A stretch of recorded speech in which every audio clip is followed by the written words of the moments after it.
Hi, welcome back to my YouTube channel. ഞാനിന്ന് മോരുകറിയാണ് ഉണ്ടാക്കുന്നത്. നമ്മൾ കുമ്പളങ്ങയും കായും ചേനയൊക്കെ വെച്ചിട്ട് മോരുകറി ഉണ്ടാക്കാറുണ്ട്. ഇന്ന് റംബൂട്ടാൻ വെച്ചിട്ടാണ് ഉണ്ടാക്കുന്നത്. നമുക്ക് വീഡിയോയിലേക്ക് പോകാം കേട്ടോ. റംബൂട്ടാൻ ആദ്യം തന്നെ പൊളിച്ചൊരു പാത്രത്തിലിടുക. അതിലേക്ക് കറിവേപ്പിലയും മഞ്ഞൾപ്പൊടിയും ഒരു 1/4 ടീസ്പൂണും മുളക് പൊടിയും കൂടി ഞാൻ ഇട്ട് കൊടുത്തിട്ടുണ്ട്.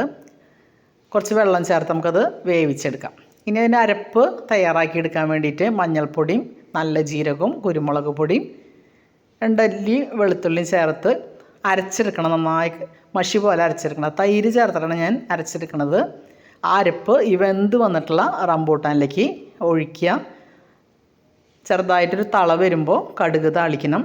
വെളിച്ചെണ്ണയിൽ കടുക് പൊട്ടി വറ്റൽമുളകും കറിവേപ്പിലയും ഒരു നുള്ള് ഉലുവപ്പൊടിയും കൂടി ചേർത്ത് നമുക്ക് കറിയിലേക്ക് ഒഴിച്ചാൽ റംബൂട്ടാൻ പുളിശ്ശേരി റെഡി ആയിട്ടുണ്ട്. അടിപൊളി ടേസ്റ്റാണ്.